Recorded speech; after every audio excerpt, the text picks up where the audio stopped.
Welcome to the National Women's Fitness Academy podcast. We're here to talk about women's health, female hormones, body image, and all things health and fitness.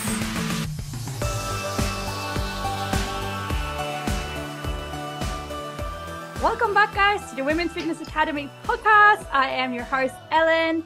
I am a female empowerment coach and specialize in binge eating, body acceptance, and confidence. Today, I'm here with someone who I really looked up to. I still do, but especially when I first got into the industry.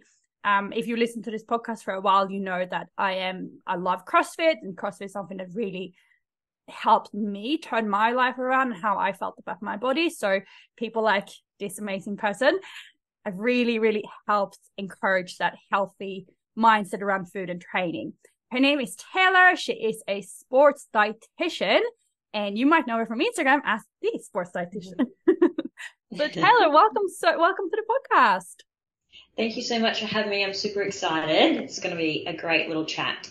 Yes, I am super excited to have you. And yeah, like I said, like when I obviously don't coach nutrition, like just nutrition at the moment, but when I started in the industry 5 years ago, I was coaching nutrition and like a lot of CrossFit athletes. And I remember always going to like your page if I ever was unsure about something, or if I ever just wanted to learn something or get inspired, I would always like come to your page and be like, okay, what does Taylor think about this? Thank you. I appreciate that. I try and deliver good content so it's relatable. So that makes me feel better. So thank you. Yeah. No, I love your page. And I think that especially in this day and age when there's so much information out there that's so not, that hasn't been backed by anything, it's just like people's personal opinion, I think it's really important to know who to follow. So if you're looking for someone who has really good quality content with like actual evidence-based stuff, your page is definitely one that they should follow. Thank you, lovely. Of course. Well, I know that you just came back from the CrossFit Games and you're obviously a sports dietitian, but I would like to know, like for the listeners who don't know you, like if you're not in the CrossFit industry, maybe like who are you? Like how did you get into being a dietitian? Fabulous. Thank you. I hate talking about myself, but here we go. So my journey to become a sports dietitian actually started when I was about 19 years old. So obviously that's a while ago, like 10 or 11, 12. Fuck, that's old. I'm that old. Anyway, ages ago, because of the fact I was doing my university degree to become a sports dietitian. So over in Australia, if you want to become an accredited sports dietitian, which without sounding too overly confident with it, it's the highest qualification you have to be able to work with elite athletes. But in Australia, you have to do a Bachelor of Nutrition and Health Science majoring in dietetics. So I did that in my undergrad degree. So I've become a sports dietitian. Now, when you do that dietetic course, most people don't do it to become a sports dietitian, right? It's to work in clinical settings or private practice or vice versa. And the reason why I wanted to go into it was because at the time I used to compete in Olympic lifting. So I was competing in, certain weight category, making weight, and trying to become quite well known within that area.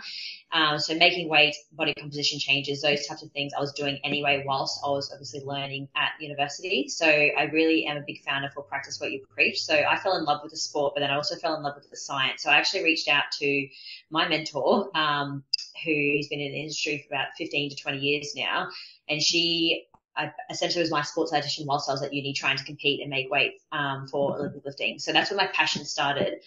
And the science for that isn't as simple as what a lot of people think. So, and that fueled my, drive to be where I am today when it comes to sports and, strength conditioning and vice versa. So it stemmed from there. And then at the same time, when I was at university, I was a CrossFit coach. So I've been a CrossFit coach, well, then only for 5 years because, I stopped as soon as I became qualified as a sports dietitian.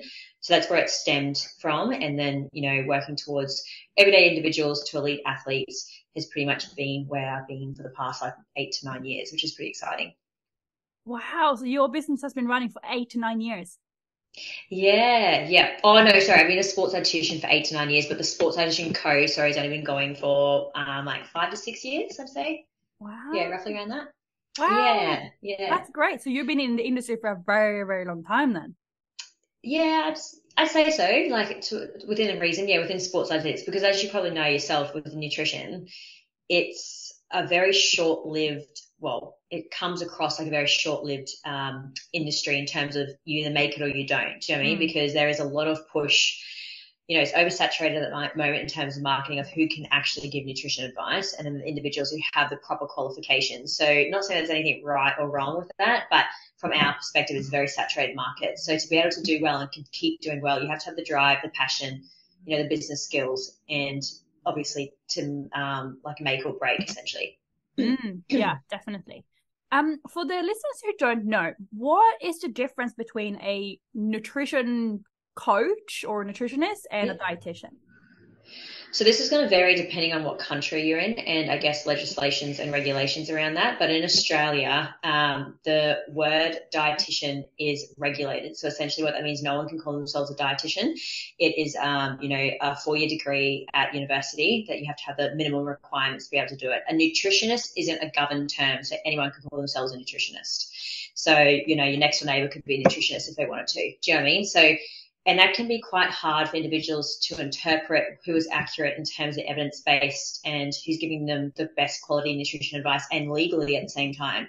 So there's different ways you can go about it. I'm not saying that you have to go see a dietitian or you have to see a nutrition advice. That's definitely what I'm saying.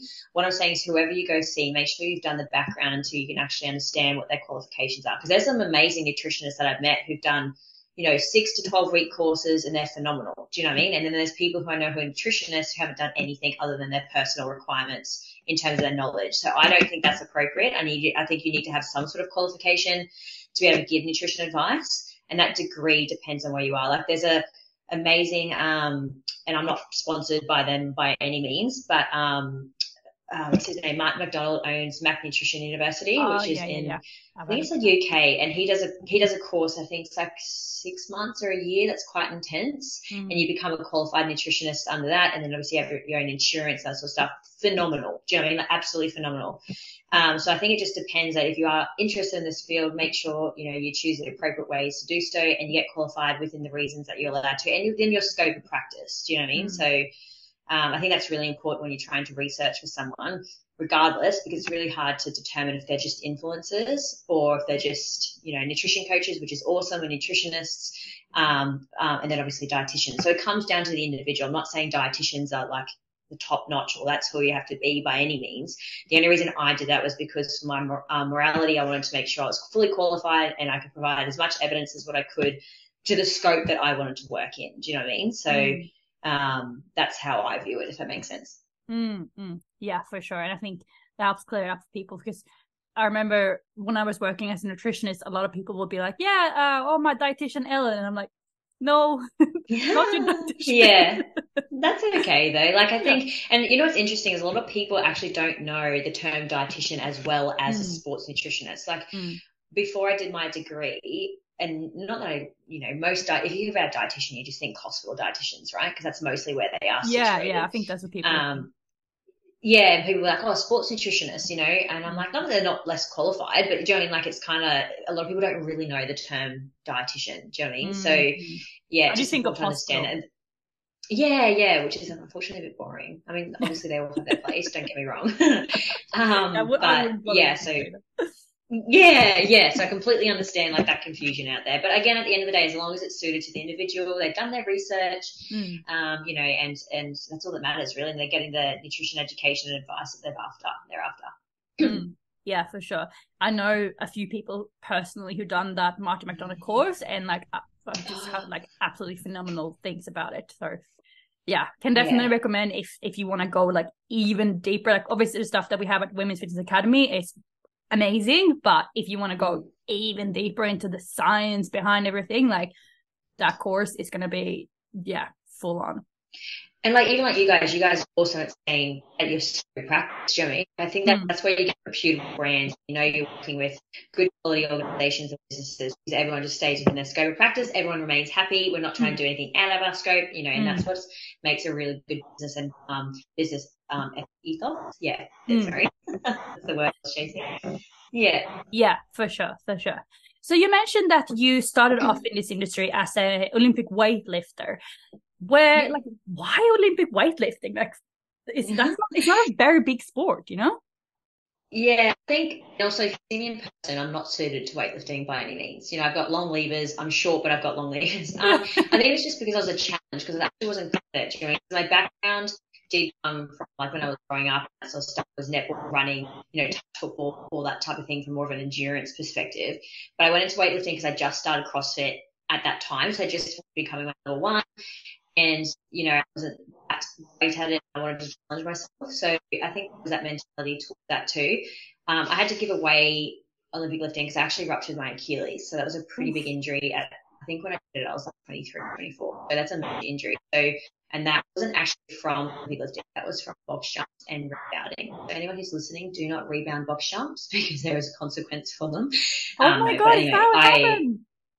yeah, but mind you, I was a bit of an idiot and I went for a higher box jump, like 24, 32 inches. I went a lot higher than what I was, which for me is actually like half my height. No, not really, but honestly, I'm very short. So I normally rebound. And I remember jumping on it and then just kind of landed fun. I landed flat on my feet, but I was, it was just an overload. So essentially that surgery wasn't great. So that put me out. And then I delved into doing a little bit of fitness modeling, and I delved back to everything across the moment because, once you go through the rehab process of your Achilles, I still have imbalances associated with that today. So I can't just walk into a CrossFit class and just do a normal one. I mean, I probably could, but I have to scale based on my, abilities and that sort of stuff. So at the moment, I just pretty much train CrossFit individualized programming, but to suit my requirements, I guess. But I absolutely love it. Right? If anyone can move, that's at the end of the day is the best thing, regardless of what your goals are. Yeah, for sure. Oh my God, that's so scary. That's like my nightmare to rupture my I'm glad I'm not doing it. That's why. Yeah, that's why I know it sounds silly, but that's why I got so good at handstand walking. Because it was easier for me to handstand walk to like the toilet or something than it was to actually walk. Because you pretty much relearn to walk. I had a fracture, so mine was a partial one. Mine was a full, so it was like surgery, and then I had 16 to 20 weeks in a moon boot, and like it was pretty full on. I do not recommend. Do you? Because when I did a lot of handstand walks, I feel like my shoulders really just like I got tendonitis in my shoulder.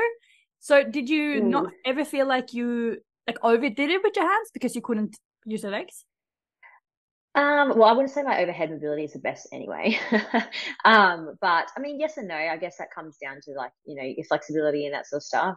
But I've had bursitis previously anyway. So I guess you could say, yes, that's probably aggravated it more. I got bursitis from weightlifting, not saying that weightlifting causes you to have bursitis, please. And that's not what I'm saying. It's just, I wasn't that flexible in it. So I guess, yeah, yes, to a degree. But not to a point where it was like detrimental to my performance, if that makes sense. Yeah, of course. Yeah. I think that's like, I think the thing with CrossFit, and I'm sure you get this all the time, that it's so injury prone and yada yada, all this stuff. But it's like with anything, right? Like if you do too much of anything, if you're not listening to your body, and like you said with your box jumps that you like rupture your Achilles from being like a little bit stupid in the gym. Like, yeah. A lot of people go into the gym and they have a big ego, but that, you can have a big ego and injure yourself doing bodybuilding or ice skating or ice hockey or skiing, like whatever. Like you can injure yourself with anything. I agree. And to be honest, like, I don't think people understand, like they always have this stigma towards CrossFit, and I'm like, okay, that's fine. You can have your own personal opinion, but 9 times out of 10, it exposes you to areas that you're not great at, you've probably never worked on before. So if you're a person, who's not doing the basics, so for example, you just happen to get kipping pull-ups before you get strict pull-ups, then you're going to be, I would assume, more higher risk of being injured because you're not learning the basics. So you want to make sure that you have the strict pull-ups, you have your strict strict dips, sorry, not ring dips, those types of things before progressing, because that's why people tend to, they want to run before they walk, and you can't do that in CrossFit. So if you're doing that consistently, just like any sport, right, you're going to have a higher risk of being injured. It's not CrossFit as per se that increases those injuries, is my understanding. Do you know what I mean? Like, but again, I'm not a physio or a strength and conditioning coach. So, but I think it just comes down to making sure that, you're doing your rehab or, your warm up, your cool down, all those types of things, and practicing. So if you're a person who's not, the best at those type of movements, then obviously you're going to need more. And what you've done previously, like if you're a football player, like most of our football or, union or league people come into AF, or not even AFL, but come into CrossFit, they're tight naturally anyway. So they're going to struggle with more of those Olympic movements or gymnastics that requires flexibility. It's not CrossFit's fault that occurs. Do you know what I mean? So that type of, well, that's how I interpret it. Yeah, for sure. And you can always see people who come from like a bodybuilding background and then coming to do CrossFit. I always see them with the kipping. They're really struggling with that, and because they're so used to doing everything strict, and CrossFit you can have to loosen up everything a little bit. Become a little bit more fluent. Yeah. So like I said before, you just came back from the CrossFit Games, or it was like a month. Is it a month ago? Ish. Yeah, it's almost a couple of weeks. 3 weeks. Seems like yesterday. So how did it happen? Like, I can imagine this will be every like sports dietitian or nutritionist dream to coach people at that level. Like, how did that come about that you started having athletes at such a like literally world like elite level athletes? Yeah, I think it started from when I pretty much started the Sports Dietitian Co, because I worked with athletes when they weren't they're still big, but not as big. Like, so for example, Royce is huge now, but that's who I started with. And a few of my, athletes have been with me long term, and I just approached them. Do you know what I mean? I was just like, let's make you the best athlete you can be. Let's look at your nutrition. Let's get you to understand that. Because a lot of what kind of shits me in this industry is people think that macros is what you need to be a successful athlete. That is not the case. If you are just doing your macros, you are missing the bigger picture, because you can have someone who's amazing macros and still has shit performance. Because if it was just macros, that's all my job was about, and I went to 4 years of university just for macros, and what the hell's going on? Do you know what I mean? Like, there's so much more to nutrition than understanding just hitting your carb, fat, and protein distribution. For some people, yes, that's important, but I need to ask people, why do we have dietitians, sports dietitians at the Olympics? Why do we have dietitians at world class events? Why do we have, those top level individuals from a health perspective in terms of health professionals working with these athletes? Because nutrition is a science and is very, very, very difficult to understand. And it's not just simple as calories in versus calories out, which is what we get taught, like if you're at a base level of nutrition. So, I identified the fact that I could help these athletes be better, better in terms of their performance, and that's going to ultimately give them a shot at making, the best athlete they can be, because a shitty diet can make an athlete like a mediocre, essentially. So, it's not nutrition that makes them, get to the games or vice versa, but is one big factor that contributes to everything. So, and then because I practice what I preach, so, not saying that you need to do that, not saying that you need to be a dietitian who does that. So that's also something you need to understand, that there's many like health professionals who don't necessarily do the sport themselves, but are phenomenal. But I, was working in that industry. It's important to gain trust and vice versa. So when you're working with athletes, you need to understand it from their level, but then you also need to understand that they're still human. So, I think that's why I got to where I was, because I generally cared about them. Like, it's all of their goals. Like, a few of my athletes were under eating and they're big names now. And it's identifying that. And you can actually honestly see the passion. Like, when you see someone and you meet someone who generally loves their job, it shines through them. Do you know what I mean? Like, I've been doing this for 8 years and I'm more successful than ever, but I've never not been, passionate about something. You can tell, like, this is what my bread and butter, essentially. So I've worked really hard to make a name in the industry, but make a name for the right reasons, if it makes sense. Yeah.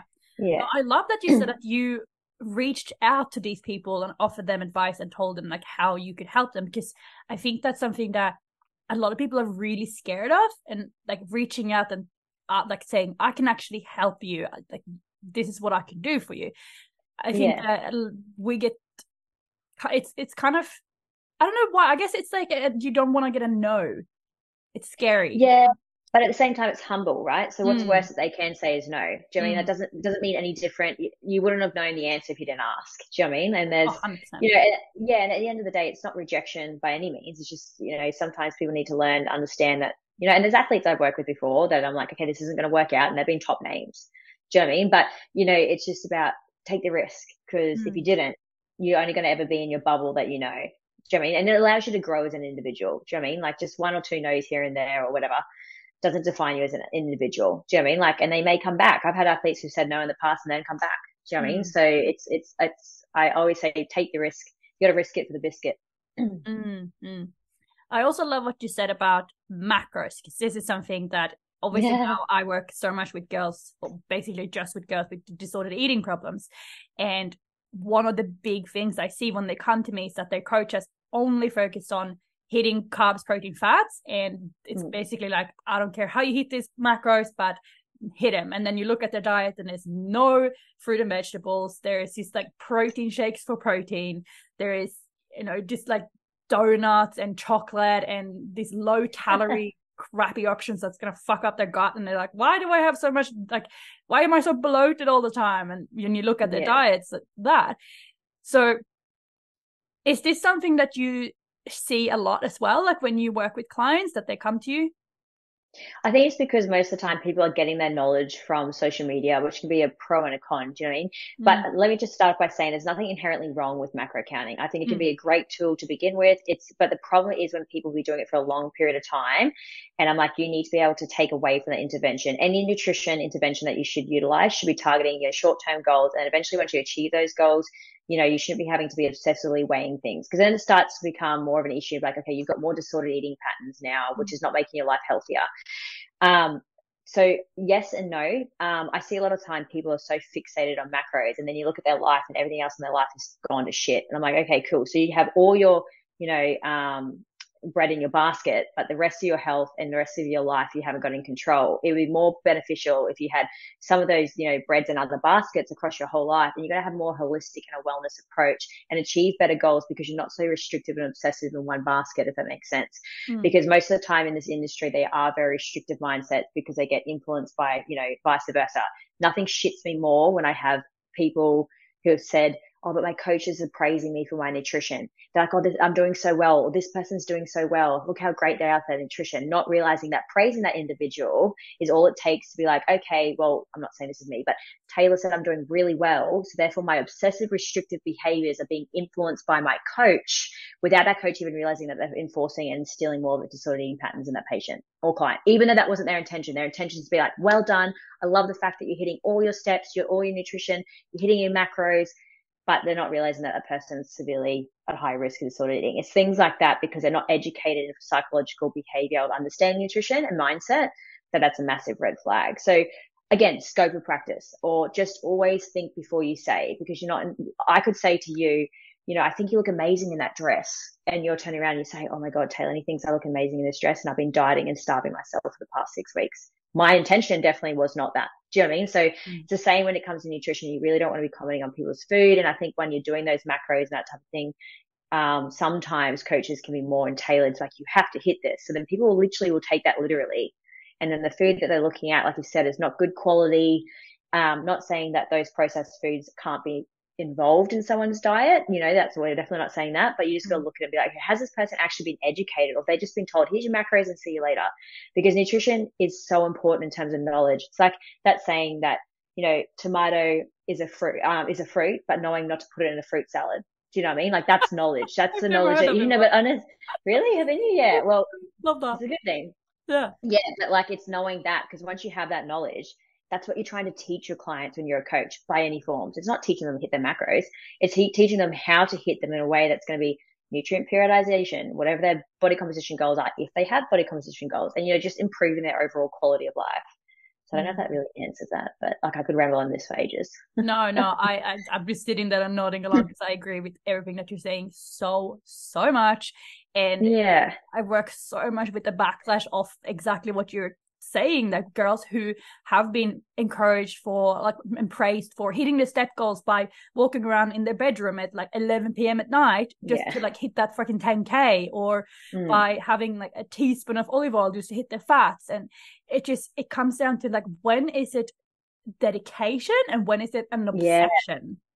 Exactly, that discipline versus obsession, reward, and that becomes very muddled. Do you know what I mean? So if people are like, well, when does that become a problem? Like, well, when it changes your quality of life in terms of to the point where you're obsessive, you can't go out, you can't enjoy meals out, you can't go because you're freaking out about going over calories. Like, that's when it's changing your mindset, when it's going to cause you a worse quality of life. Do you know what I mean? Yeah, 100%. So if someone is listening to this, because I feel like that's kind of the trendy thing at the moment. Like, basically everyone that I see on Instagram is macro tracking. And if they're listening to this, and like you said, it can definitely be a great tool to get educated, understand how much to eat, yada yada. But if they're like, I need to let go, what you're saying is really resonating with me, how can they start letting go of tracking? Like, how else could they make sure that they're eating enough food? Well, I think it's important to understand what they're actually trying to achieve. Like, like at the end of the day, like I said, macros can be very informative. I have clients who are just on macros and vice versa, but it has to be suited to the intent of your goals. Do you know what I mean? Like, if you're getting to a point where it's causing psychological distress, I would then question you, what's your intention? What are you trying to achieve here? Is it setting you up for failure, or is it making your mental health worse? And like, to be honest, they already know that answer, and it is yes. So if it was for me from that perspective, we need to work together and be like, we need to work on your relationship with food. We need to work on you tailoring back with your macro counting, and, using different ways and teaching them different ways of, trusting themselves. Because I can tell you now, they weigh 100 grams of oats or whatever, 100 grams of rice. I know exactly what it looks like every single fucking time. Do you know what I mean? Like, so it's about understanding that we need to take it step by step, depending on the intervention of the individual and how, I guess, restrictive they've been for a very long time. Because it's going to be very difficult to be like, okay, you've been macro counting for 7 years, let's just stop. Like, that's not going to work. Do you know what I mean? So it's about utilizing it, saying, okay, fear mongering, breaking down their fears, being like, why are you scared to not macro count? What's the reason behind this? Because as soon as you find out that why is going to be your driving force for changing that intervention. 9 times out of 10, it's body composition or fear of putting on weight or whatever it might be. Yeah. Wow. I think, yeah. I'm just sitting there, yes, because so much of what you're saying, and it's so funny that, like, I feel like I was meant to interview you now, because I've just written so many posts about exactly what we're talking about. Yeah. So this definitely happened at the exact time that it was meant to happen. But I know that like the general population, like most people, if they're not educated around nutrition, they might be like, well, what else could be important? That hitting my fat, protein, and fat, or carbs, like what else would matter? So like, what are some other things that you look at with your athletes or clients that's not just about the macronutrients? So obviously, you have macronutrients as well as micronutrients. So it's looking at the diet as a whole. So, obviously the nutrient periodization is really important, especially if they're strength goals. So what I mean by that is, making sure they have a certain amount of carbs, fats, and proteins wherever it needs to be replicated. But there's more to nutrition than just numbers. So we need to be looking at that type of food. Like you said before, if they're all having protein shakes and that's all that they're having, and then you look at them and you're like, oh, I can't go to the toilet, I'm constipated, I have all these problems in terms of bloating and gut issues. I'm like, cool, because majority of your food is coming from just, a processed option of your protein, or more processed. Do you know what I mean? Not saying that necessarily a bad option, but we need to educate them and be like, okay, well, we need to make sure most of your food is coming from wholesome foods to begin with. Making sure that there's ranges of lots of colors. Are you hitting your 5 serves of vegetables, 2 serves of fruit? Are you getting lots of color? Are you not just eating fucking green beans as your vegetable? Or like, are you making sure you have color in terms of, capsicum and all that sort of stuff? The amount of people who come into me that I don't eat carrots or capsicum because it goes into my carb quota. I'm like, cool, but we don't have an obesity epidemic from too much fucking capsicum, mate. We have an obesity epidemic from, too much ultra processed food. So it's getting them to understand that eating color from vegetables is so much more important than just worrying about hitting your carb quota. Because what people don't realize is when you consume foods, the micronutrients, for example, in your veggies, they're like your spark plugs to your car. So you can have amazing macros, but if you don't have your micronutrients, without a spark plug to your car, does it work? No. So that's a really dumbed down explanation and whatever, but do you know what I mean? Like, at the end of the day, your car, which is your body, isn't going to be as effective as what it should be, because it's not getting all the micronutrients that we require. Do you know what I mean? So it's getting people to understand that perspective, which is like the physiological, but then also the psychosocial. So, understanding that food is not just fuel, it is a social, environmental impact that we have a lot of pleasure associated with. So you should be able to go out and have enjoyment foods and that type of thing, and have a good relationship, understand when you're full. Intuitive eating, if that's something that you do find works better for you, is also okay. Understanding when you're full, even though you're like, but I've still got these macros to hit, or I'm over my macros and I'm really hungry. I'm like, cool, eat. Understand that eating is still okay. Understanding, those fullness factors and those types of things, how you generally feel when you eat food. So that's also important to understand, because, everyone's different and everyone should be different. We're not robots. So if you actually had it and we lived in a perfect world and whatever, your macros probably would vary every day, based on what your activity levels are, how you feel, and vice versa. But everyone's like, no, I have to hit my 2,000 calories or whatever the under eating amount of fucking calories they're eating in the first place, like to hit that. And then I'm like, cool, but today you've done an extra, 45 minutes of whatever high intensity and you're starving, eat more. So people, the thing that really shits me about this industry is people are too scared. They'd rather undereat than consume what they think that they need to get the performance goals that they are, because they're worried about gaining weight. Like, how fucked up is that? I know. Thanks, fitness industry. That's well done. That's what the fitness industry has done. During so then we're the type of people who are trying to unwind that and get people to unravel is the word, sorry. And being like, it's okay to eat more. It's okay to feel full. It's okay to have higher calories than what you need. Don't be stressed about those body composition goals. You know, like it's there's more to life than being a certain weight as per se. Absolutely. Yeah, it's what, like, when you think about it, it's actually so fucked up that we like one of the most basic human needs, the things that we do as humans, is understanding when to eat and what to eat, and we can't even do that because the industry has told us that this is bad, this is good. Like, so, like, I had clients come to me and they don't even eat fruit because they think fruit is bad for them. It's like, where is this information coming from? I just don't understand what kind of people it is that's sitting out there saying fruit is bad, or eating after 6 p.m. will make you fat, or, you know, all this fucking diet advice. It makes me so mad. Yeah. And it is incredibly frustrating, particularly like when you see it one-on-one, you see how much it actually damages someone's life. Do you know what I mean? Like, that's what I think the thing that keeps me going in this industry so much is that if I can make one change to some person, that's then going to create a ripple effect. And that's what my company is about. It's about creating a ripple effect that fueling yourself to nourish yourself should be your goal, opposed to living your life by a certain number on the scales. And that's what you think your goal is. Like, the amount of people that come in like, I'm sick of dieting. I was like, well, why diet? Why do you think you need to diet in the first place? Where have you picked that up from? So, you know, it's like, as much as we can get people talking the right way and we become the noise, then that's what's going to hopefully change that industry. But you're always going to have, you know, differing opinions of, you know, not saying that they're right opinions, because they're definitely not. But, you know, as long as we can create that and people are trying to get their information from good, credible sources. Yeah, for sure. Is this kind of mindset, is this just as common in like the top level athletes as it is in the general population? When you mean mindset, as in like that restrictive mindset? Yeah, like feeling like they always need to lose weight, feeling like they need to be really lean.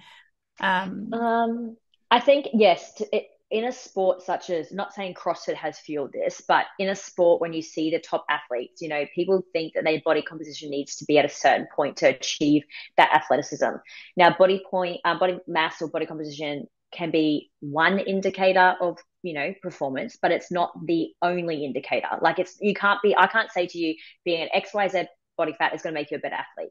Do you know what I mean? But that's what people assume and that's what they interpret, even though no one's actually, well, there's a lot of people who've said that, but that's not actually the case. I mean, because you could be the leanest CrossFitter or the leanest on the field, and I'm sorry, but you're being lean doesn't fucking give you a place. You didn't come first, second, and third because you're the leanest. You know, like, just like being the strongest athlete doesn't necessarily mean you're going to be the most endurance-based athlete. Do you know what I mean? So there's factors that you need to take into consideration, and getting people to understand that a body composition certain amount is not going to make you a better athlete. That's what I like to hum, because, you know, you can have a higher body composition and do incredibly well. Do you know what I mean? So it's an argument that I try and say to people all the time. Like, I just feel like I need to be at this level. I'm like, but where is that? You think you need to be leaner. Where is that coming from? Where is that stemming from? Because we need to, you know, decipher that and break that down, because that's definitely not the case. But in terms of elite athletes, depending on, you know, their beliefs and values and what they have been told previously, I would say yes, and the majority of the time it is up there. And it shouldn't be. Do you know what I mean? Because they could be such better athletes if they performed. Like our, who came first this year, you know, Laura Horvath, she was amazing in terms of the fact that she's like, I don't care what my body looks like. I care what it does. Now, that's the image and message that we need to be promoting to all females. Do you know what I mean? So, you know, and that's what I'm saying. She's been an incredible athlete for years. Do you know what I mean? So that's what we want to be saying. But yes, it is high up there, but we need to break it down and get that mindset to understand, because I'm like, if you have this restrictive mindset thinking you need to be at a certain body composition, you are not going to be the best athlete you're going to be. I can 100% guarantee it. Yeah, absolutely. I remember watching her little speech that she did, and it was like, it actually brought me to, like, made me tear, because it's so incredibly common. And I see so many like athletes or people who are quite high up in their sport, like, now taking to social media and talking about their own disordered eating issues, or the pressure that they put on themselves to look a certain way. And like, I get it, especially with something like CrossFit, where you will very rarely see a female or a male train with their shirt on. Like most people just take them off. But what's so amazing with that sport is that there's no, this is what you should look like. Like everyone looks so different. Like take Laura and like Catherine, for example, and put them next to each other. Yeah. They look like they could be doing two different sports. Yeah, exactly. And I think that's why, you know, like when you're looking at it, it's like the fittest on earth for a reason. Do you know what I mean? Like it's made to, you're testing the unknowable. Do you know what I mean? So like when people say I had to be a certain body comp, I was like, why? Like, why is that the case? So, you know, it's getting people to understand what their driving force is, getting them to break down that mindset and work on, you know, you'll see that most of those top guys will have their own sports dietitians. They'll have, you know, their own psychologists, sports psychologists. They have a factor for every reason, because I can 100% guarantee you that they're still humans. This is what everyone forgets. At the end of the day, these guys are still humans. So like from an elite perspective, they've got so much pressure on them anyway. So like if you can work towards them and having a better understanding and get them to break down that fear mongering, they're going to be a better athlete anyway, which is going to help their mindset regardless. Yeah, absolutely. So I wanted to also talk about your trip to the games, because I think that's cool. So you were working with a few athletes there, right? Yeah, so I had a fair few across the week, which is exciting. Yeah. So cool. So for someone like, I don't think that, who knows? Maybe some people who listen to this podcast are at that level of athlete. But what do you need to think about, like with your nutrition, if you are someone who is going to compete over a few days? So I think the biggest thing is you need to trial everything before you go to the games, which is really important. So a lot of athletes don't realize that, you know, most of them, well, not all of them, but some of them are running a low carbohydrate diet, which don't even get me started, because I'm just like, yeah, like even like recreational to elite, they just, because they have this stigma that they think carbs are associated with weight in terms of fat gain. But that's a whole different story, because weight gain and fat gain aren't the same thing. Yeah. So most of the time, yeah, you'll be surprised how much knowledge deficit there is. I'm not saying that all the top athletes are like that, but, you know, some of them that I've come across are just scared of, you know, carbohydrates in general, even though the sport is a highly glycolytic. So we need carbohydrates to do well. But when you're looking at it from an elite perspective, you know, when they're training so hard, these guys are going 110%, you know. So when I always get slammed on social media, it makes me, you know, kind of laugh, because I'm like, well, you don't really understand basic physiology, but whatever. About people being like, oh, you can't believe you guys give these guys ultra processed carbohydrates coming into the games. Like, that's ridiculous. I'm like, context is key. So coming into the CrossFit Games, when I need to carb load these guys, they're eating anywhere between, the females, 800 to 1200 grams of carbohydrates a day.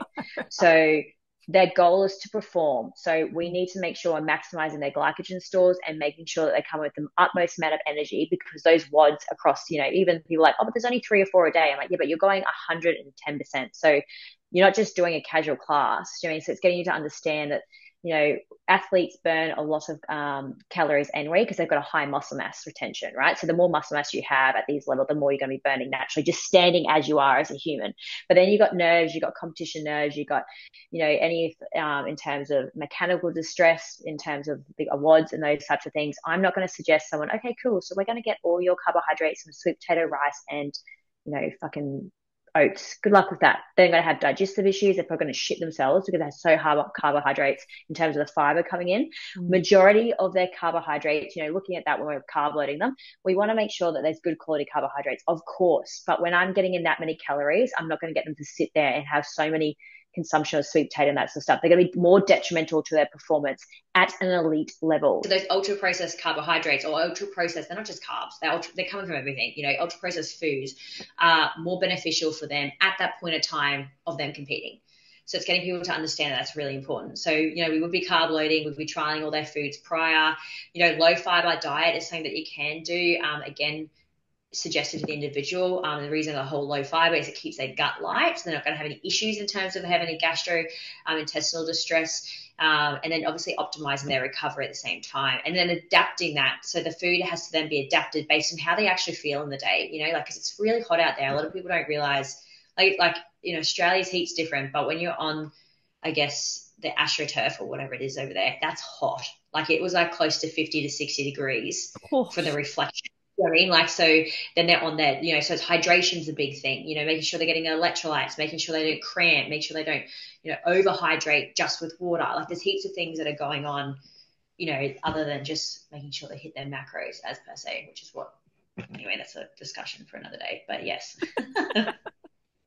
Yeah. Wow. Like that hot, that is absolutely insane. Like I think it's hot to train here, and here it's only like 30 degrees and I'm dying. Yeah. Yeah, it's so hot, but Madison was ridiculous. So, you know, the heat of it is insane, and then being out there. So, and then also psychological, like if you're more fueled, you're going to make better cognitive decisions when it comes to those WODs. People think, oh, I'm just doing a WOD. I'm like, no, those athletes have it broken down to a T of how they're going to approach that. If you're underfueled, your cognitive decisions will be significantly affected. And you can see the people who are underfueled. By last 2 or 3 days of the CrossFit Games, you can always tell the people who are underfueled. Wow, that clear. Yeah, well, in terms of fact, because they start off so well. I mean, there's a lot of other things that could be coming into factors to why their performance may have dissipated, right?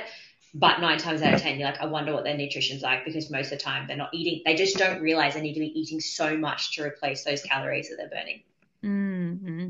Yeah, that's so crazy. And it's funny that you get, like, I thought we were past at the point where people were scared of carbohydrates, and also where people were like, oh, you can't tell them to eat like gummy bears and stuff like that, processed foods, because that's bad for you. But like for the general population, like what would you suggest like before a workout for someone who is not going to CrossFit Games but still want to like fuel their CrossFit workout? Yeah, I think it's really important to understand, I'm going to put this in place now, is that all food can fit in your diet. All right. So we don't want to create fear mongering in terms of our food, because you're like, I can't believe that person recommends processed food. I'm like, okay, mate, before you begin, you need to understand the definition of process, because it has a severity, right? It's based on a spectrum. So yes, we do want to be minimizing the ultra processed crap, obviously. Do you know what I mean? But that doesn't mean that ultra processed crap can't be in someone's diet if they want it, just in small amounts. So for example, if someone's have a chocolate bar, let them have a chocolate bar. Don't fearmonger them into being like, oh my God, I can't believe you're eating that. Like, all right, Karen, shut the fuck up and understand why, for example, that's important to have that in someone's diet, because what you're then creating is an increased risk of disordered eating, because that person is now like, oh my God, I shouldn't be eating this. Do you know what I mean? So let's just start with that. But in terms of a recreational CrossFit athlete, I say to you, okay, let's look at your current diet. Okay, you're not having your 2 serves of fruit. So it's going to be beneficial for you to have a good quality, source of carbohydrates. It's ticking 2 boxes here. You're having something for a pre-trainer, and you're also hitting your 1 serve of your 2 serves of fruit that you require for a day. Do you mean? Like, that's a good place to start. And not saying that they can't have, the Milo bars and that sort of stuff, but when you're looking at someone's nutrition and they're just recreational, their pre-training nutrition isn't necessarily the most important thing they should be worried about. What's most important is what their 99% of their diet looks like first, and then we're going to tap into that pre-training nutrition. Do you know what I mean? Because what's the point of having a good pre-training nutrition if the rest of your diet shit? Yeah. Do you know what I mean? Like, you're going to feel like crap ananyway, and you're not going to perform. But you have but I'm having my 15 to 30 minute carbohydrate prior. I was like, yeah, that's completely fine. I understand that. But your diet quality for everything else isn't ticking those boxes. So that's going to make more of a long-term goal for your performance than just having your pre-training. Do you know what I mean? Because it's nutrient periodization, it's good quality food. But 9 times out of 10, serve of fruit is a great option. You have a piece of toast with honey, or jam or that type of thing too is a good option. And then as you get more intense with your training, or, it's more quantity, that's when we want to go for things that are strategizing. And the reason why we do that is because we're trialing those foods, because we're trialing them in training, which means they're important for when it comes to competition. So I know what's going to sit well in my athlete's gut if they've got gymnastics, or if they've got a strength WOD, or if they've got, running. So we're trialing all these things, so we know what sits in their gut. So there's a method to people's madness as to why they recommend, oh, I can't believe you're giving someone gummy bears. And you're like, mate, I don't comment on your stuff without knowing the back end of the context. So it's the same, type of thing, understanding. People just have this narrow vision that they just push their own agenda, which is completely fine. But science has no feelings. So regardless of what your opinion is, if it's backed by science and there's evidence there, it doesn't matter what my personal opinion is, right? Because the science is there. So it's getting people to understand that, particularly with like carbs, it hasn't really changed much, the science, from a nutrition standpoint, from sports nutrition, 4 years. So I'm like, I don't know where they're getting this agenda from, but anyway. Yeah, no, I don't either. I think especially it's just so easy like online to comment on what people are posting, and especially with TikTok, and it's like Yeah, people TikTok think that is you don't have any nasty. feelings. Oh God, yeah. I'm not even on TikTok That- anymore. I have TikTok, but I don't use it often. And some of like the things that I'm like, wow, you guys have got some balls. You know what I mean? Like, as in, that's just the Yeah. stuff that they say. But, it's getting people to understand too. Like, there's always going to be those keyboard warriors. There's always going to have someone who has a different opinion to you. And that is okay. That is also okay to have a different opinion. I'm not saying that someone else's opinion is necessarily, an incorrect version or vice versa. What I don't like is when they're pushing an agenda that's fear-mongering, that they don't see the long-term consequences of saying you shouldn't have fruit in your diet because it's sugar. I'm like, all right, mate.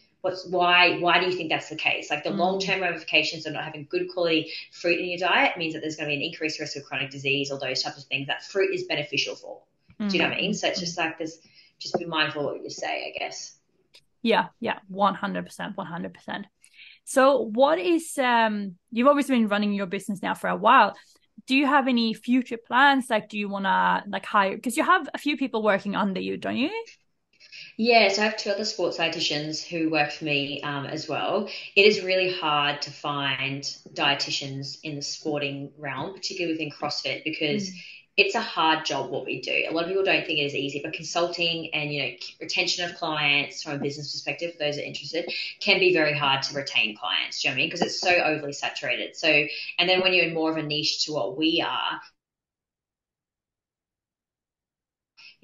uphold. So like, people are like, I want to come and work for you. I want to be a sports dietitian. I was like, cool, but do you know how difficult it is? That's completely fine, but this is what it is, X, Y, Z. And most people find it quite difficult to last, do you know what I mean? Like, as in, because it is in any industry, right? But particularly within dietetics, it is quite hard to keep going. So, I want to just have a small team that looks after strength and conditioning athletes, but the top tier level as well as like recreational. But we're known for that. Like, I want people to be like, go to the sports dietitian, if you want to understand what feeling means. Do you know what I mean? Like, that's what the stigma that we're trying to create, that ethos.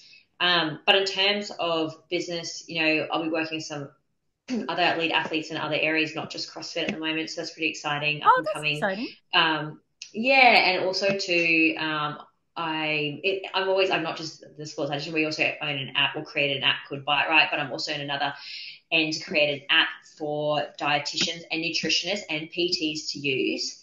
Because at the moment, what drives me nuts is that everyone's like, oh, like you could say to your client, here you go, here's your macros, which is fine. They're using MyFitnessPal or whatever. But I'm creating a dietetic or nutrition-based app that allows the dietitian, nutritionist, or PT to tailor their program for their clientele, whether that's macros or meal plans within your scope, whatever that might be, but it's gamified. So what that means is it's 2023 now, guys. We're still delivering meal plans in a fucking PDF or macros in a, bloody, what is it, Excel spreadsheet, or here's your MyFitnessPal login, add in all your food. You know what I mean? Like, it's 2023, we shouldn't be doing that. So I've created an app that allows the dietitian, nutritionist, or PT to tailor it. It's not linked into MyFitnessPal or anything. I'm creating my own database from scratch, because MyFitnessPal, other apps like that, their database aren't accurate.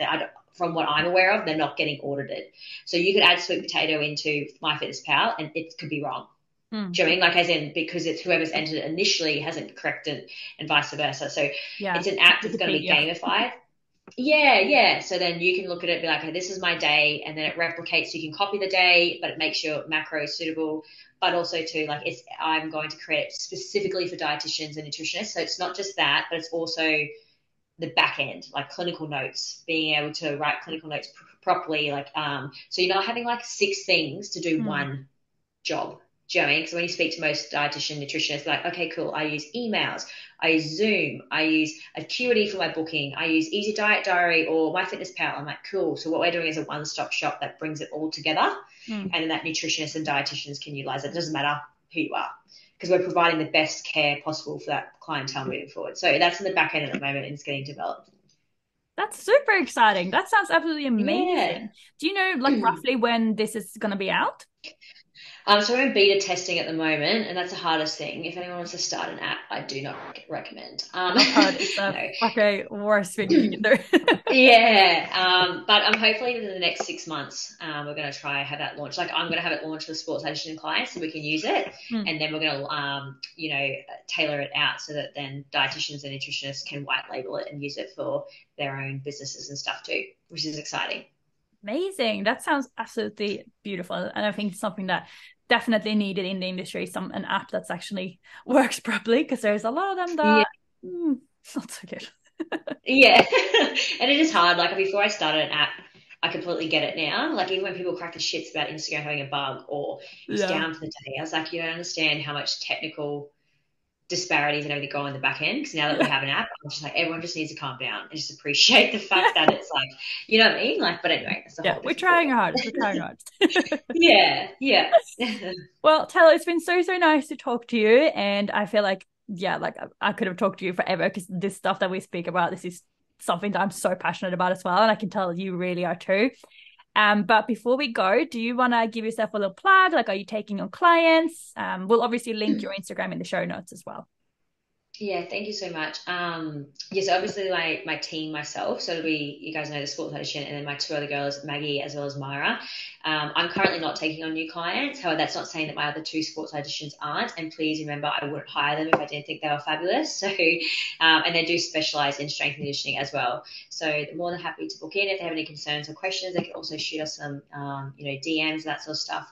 And yeah, thank you so much for having me on here. I really, really appreciate it. Course, my pleasure.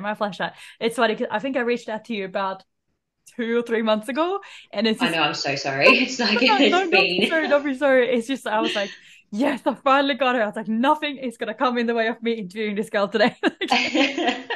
Plus, thank you. I do appreciate that. Like, I think I know you understood anyway, but I don't think you'll realize how hectic my schedule is until they like try and book times in with me. And I'm like, oh, sorry, that's booked out. So let's do, and but I do appreciate it. Thank you. No, of course. I'm so glad that we finally got the time to chat. And everyone, like, as you know by now, please make sure that you do take a screenshot of the podcast. You tag myself, you tag Taylor, tag Women's Fitness Academy. Let us know what you thought. Let us know if you learned something new, maybe, or if you could relate to anything that we said. And we love connecting with you and getting an actual face to and not just a number. Thank you. Awesome. Well, everyone, thank you, Taylor, again, and everyone else, I will see you in the next podcast. Bye.